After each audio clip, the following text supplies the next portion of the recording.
Who says that in your 70s you have to grow up? How about ziplining through the jungle in Rotan, or cave tubing in Belize, or even snorkeling in Cozumel? I'm simply having too much fun to grow up.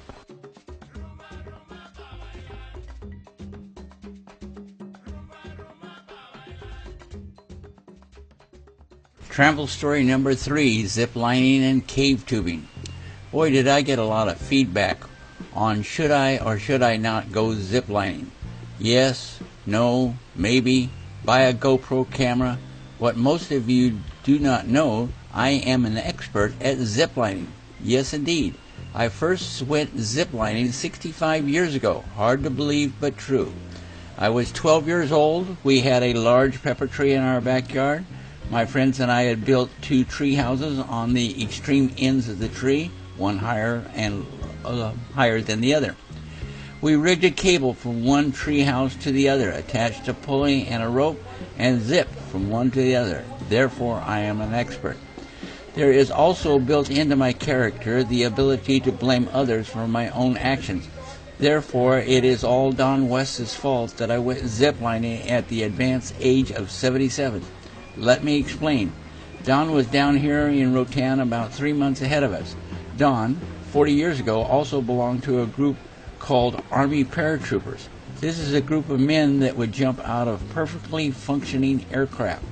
These are not well people, and Don says, go for it.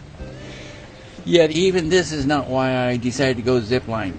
That fact is, the video club I belong to will love this. I went ziplining because I wanted to take videos while speeding through the jungle at 400 miles an hour, while hanging on for dear life, wondering how I got myself into this situation in the first place.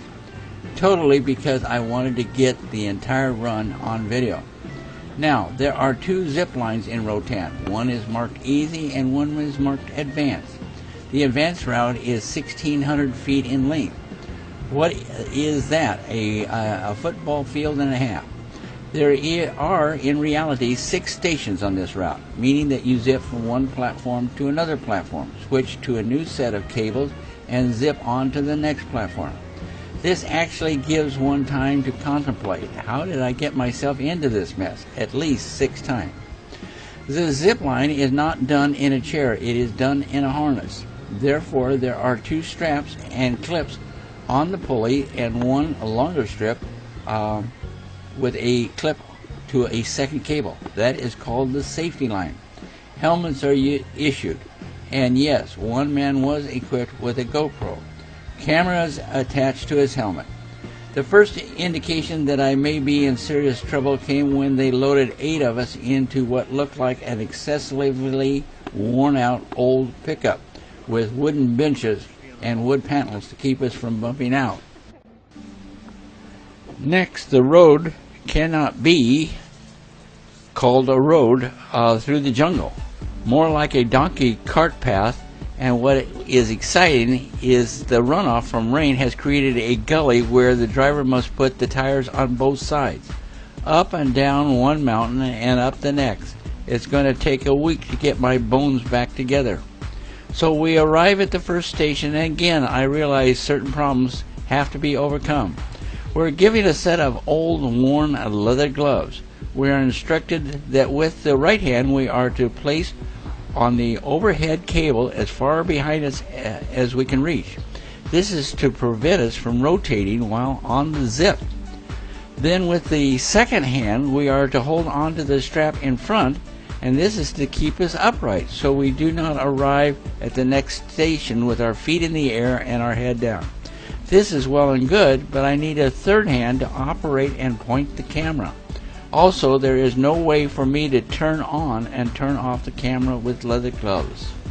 The solution was to turn the camera on to video, start the video taking, and then put on the gloves. Got a lot of great footage of worn and tattered gloves. How to point the camera is still unresolved. Now the crew attaching me to the cable ran into a serious problem. The right hand lightly touching the overhead cable is to keep you from rotating. It has a death grip on the cable.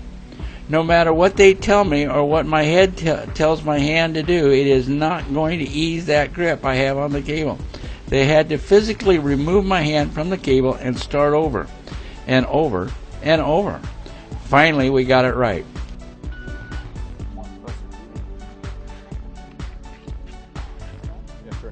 Okay, it is on.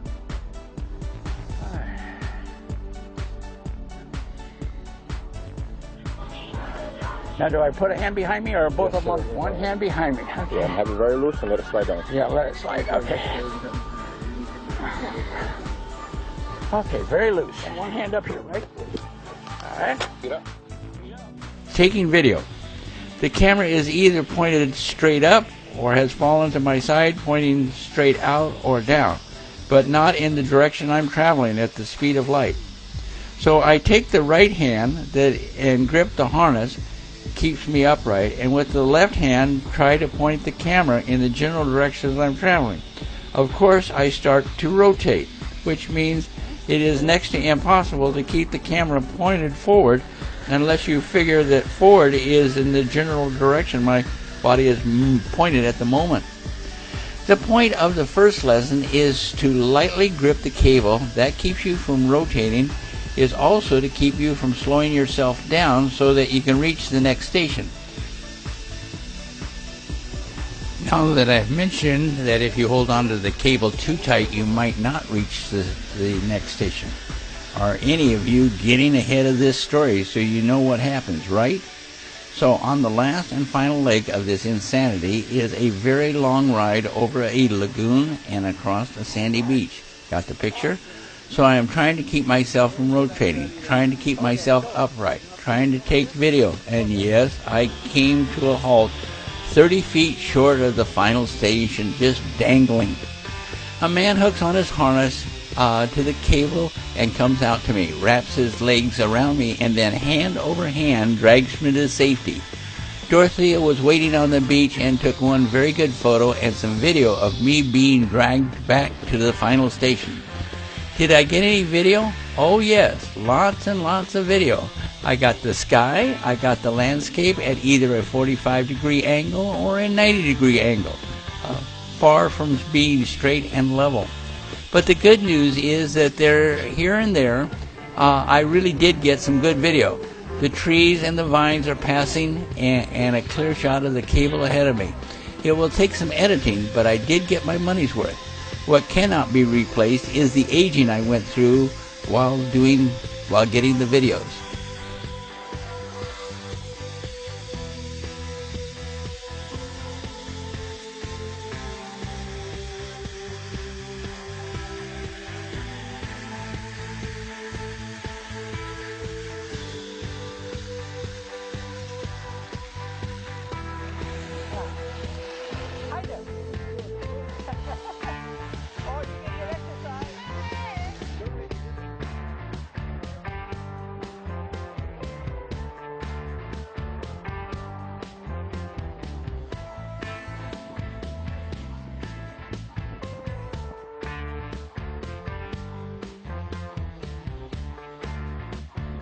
This is what happened to me. I came up short and a guy had to come out and pull me in.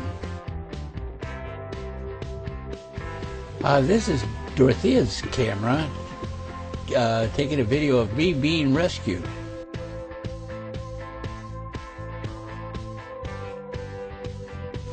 Well, Dorothea and I finished off the day by taking a gondola ride out to one of the major beaches, and walking through the sand and getting our feet wet.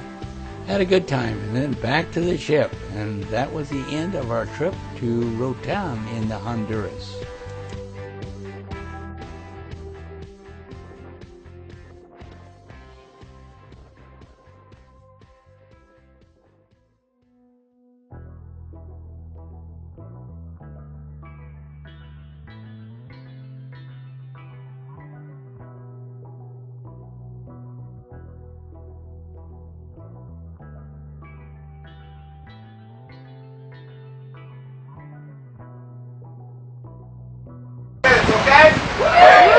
number one rule. Anything goes wrong, captain and crew get off first, okay? Sit back, fasten your seatbelts, enjoy the ride. Thank you, ladies and gentlemen.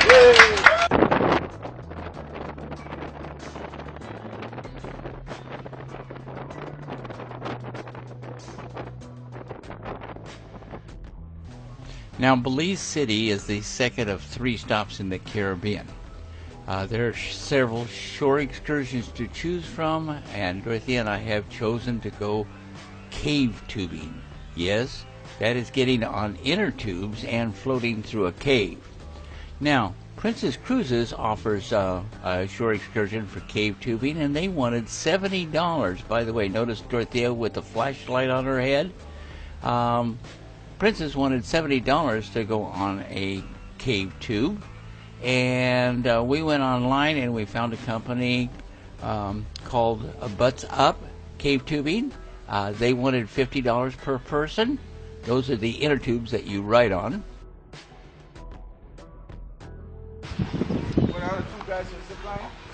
All right, everybody? Zip line. All right, guys, we're full do. I'm going to take you guys ahead since they're doing more than one adventure, right? I think it's funny. You have to wear these life preservers. That is a rule. And yet in most places the stream's not more than 1 or 2 feet deep. Very few places is deeper, where the guides actually had to swim alongside the rafts.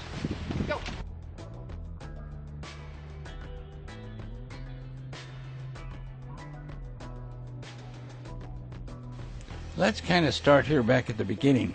The tour company was waiting at the curb, and the ride to the national park from the city, don't ask me the name of the national park, was just over 1 hour, so it's quite a ways out. Then there is about a 20 to 30 minute walk through the jungle to get to the river. You put on life preservers and are supposed to carry your own inner tube. Large inner tubes with backrests and fairly light. One of the guides, Gilbert, took pity on the old folks and carried our tubes for us. The path was fairly level in most places. The key word is most, but not all. The path and the jungle and the people in line made for some interesting photos.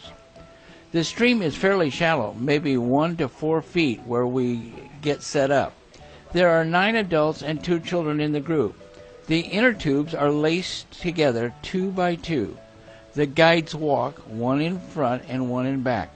There are a few places in the caves where the guides did have to swim, but most of the way they just walked. Again, I wanted to take photos and videos of the tour. I had bought a $16 disposable underwater camera, and just before we got off the ship, it dawned on me that there is little or no light in a cave. Therefore, I suspected that underwater photography was not going to work. Boy, sometimes it just takes forever for me to catch up with the obvious.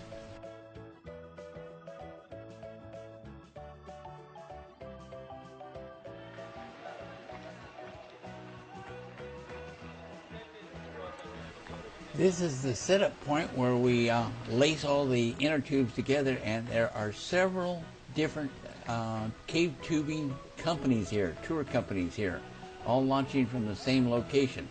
And there goes a group into the cave.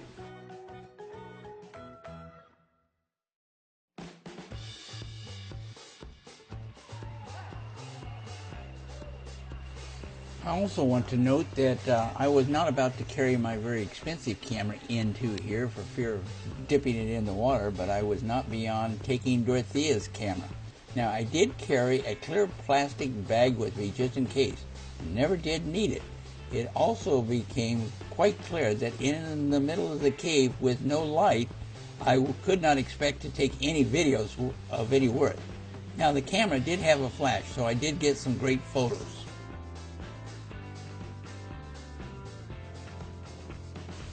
Alright, here we go.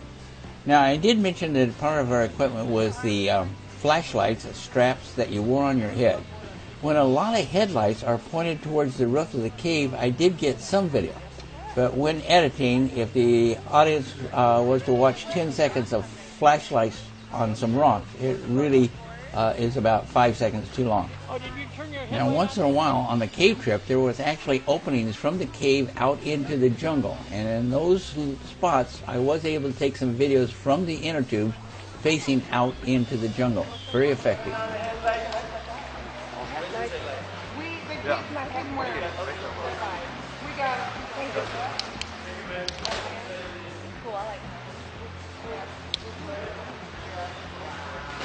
This one is awesome. Oh, there's a bat. That's a bat? There was a bat. Lots of bats. Looks like a bat. Look at the water. Wow. As we entered the cave, there was still enough light to get some good video.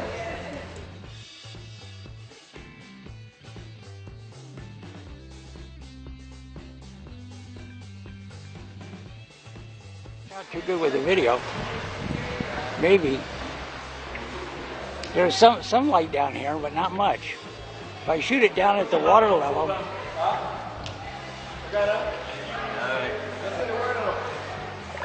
You think you got it back?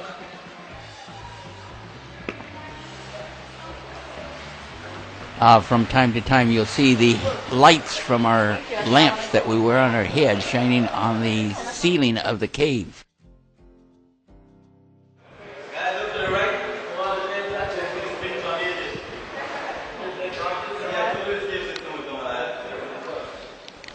Now, this was shooting back at the entrance that we came in from. Periodically along the route, we will find openings from the cave out into the jungle.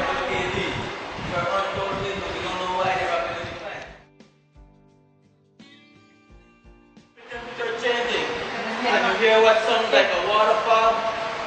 That's because it is. Yeah. It's only a 10-foot drop though.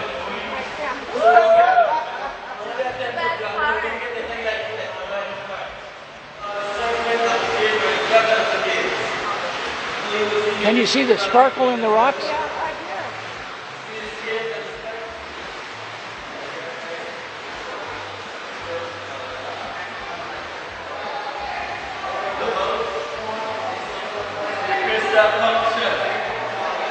Wow, look at the sparkle. Now, taking pictures in the cave with flash photography, now that works pretty good.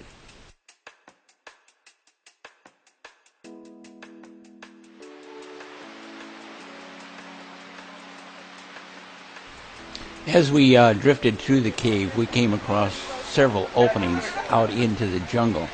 It was quite beautiful. This scenery is called the cenote. Cenote is a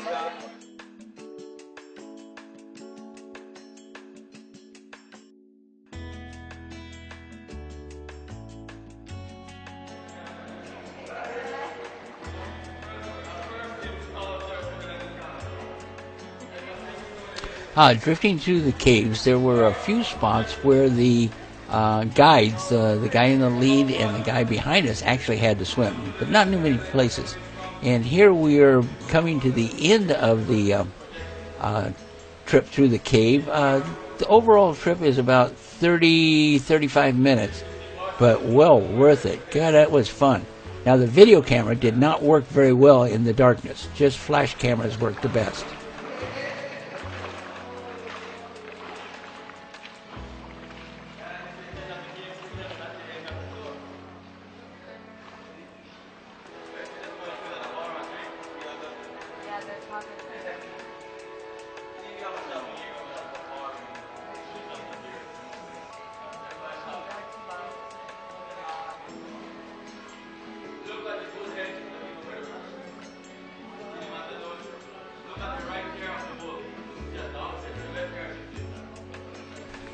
Now, even though the trip through the cave was only about 35 minutes long, once you're out of the cave, you still float along through the jungle down to a swimming area, which is also right near where we beach the inner tubes and walk our way back to the tour bus.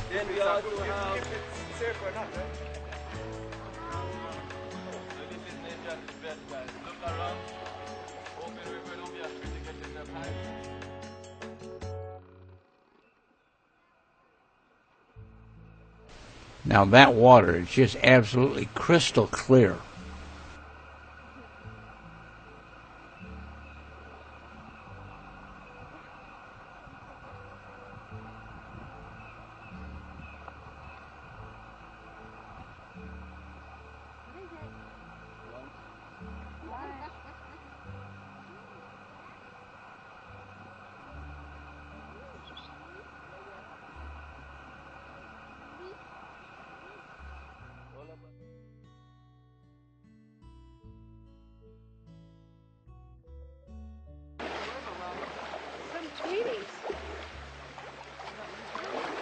You getting good video? Only tour guide.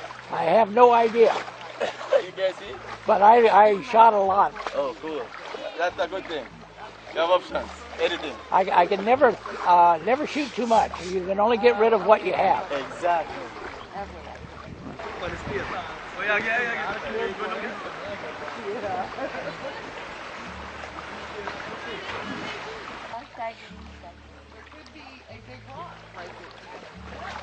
Well, that's what he said. This is the best swimming spot right here. Water is deeper here. It's walking distance on the right, swimming on the left. I'm filming you if you're going over. Okay, yeah, it's just more of like a, you know, like, it's gonna take off my shorts. Woo! He was the only lazy bunch here. One by one, they're going overboard, dear. They must know something we don't know.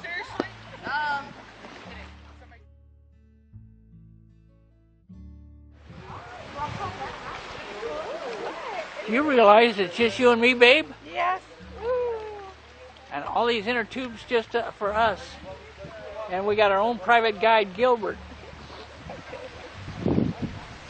So the trip is over with. Then we walk back to a restaurant or cafe, whatever you would like to call it, near the entrance of the national park, and they served us with some homemade tamales. I mean, they were delicious. So this was a fun trip.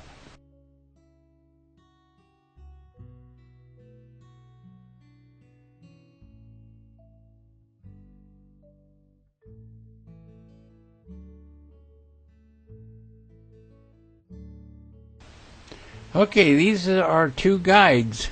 One that walked up in front of the inner tubes and one followed along behind.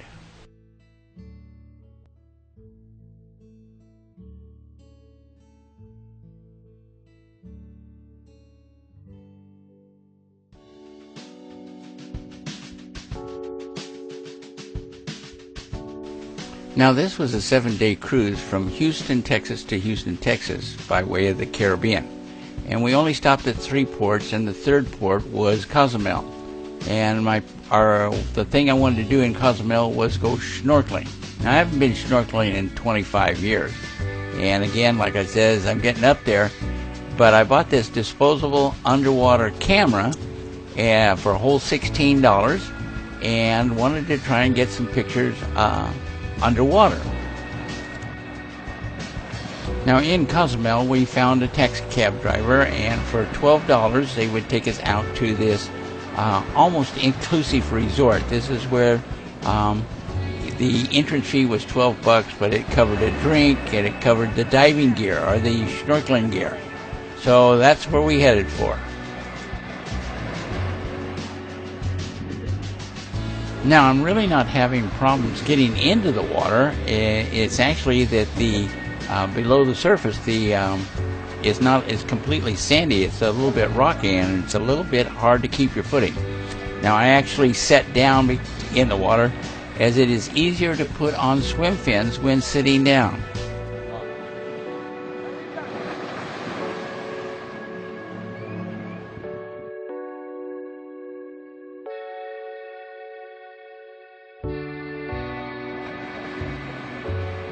One of the things this resort provided with, besides the snorkeling, is they had a guide with you, just for safety purposes.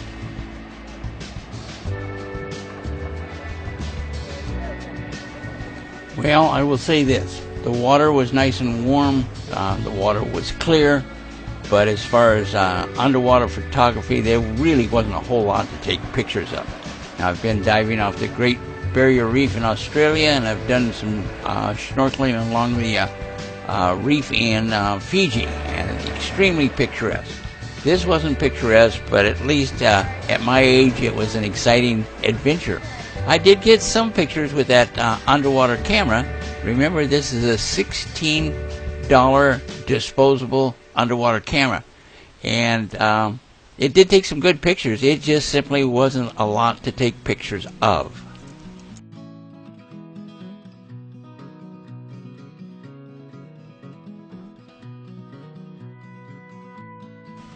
In a couple of cases, some of the fish swam right up and nosed into the camera. I thought that was great.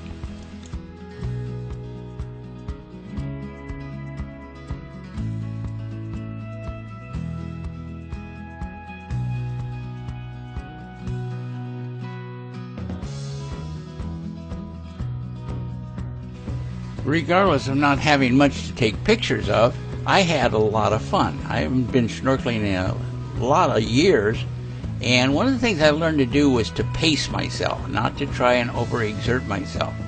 But it was a lot of fun, and I did it.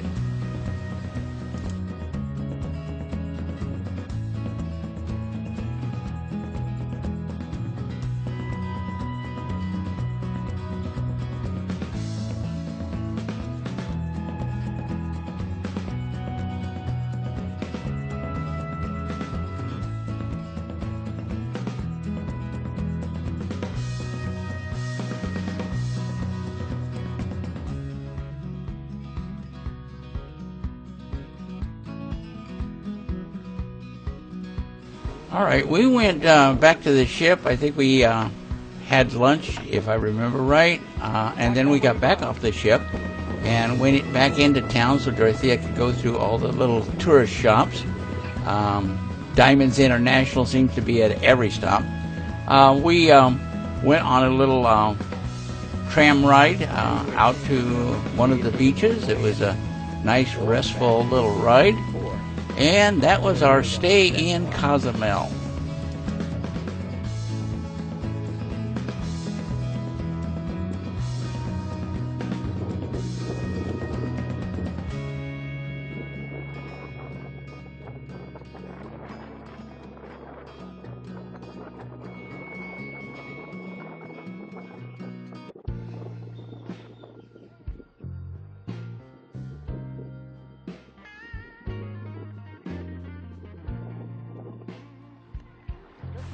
Dorothy and I did get our feet wet, so we had a lot of fun just wading along the edge of the thing, and that was our day in Cozumel.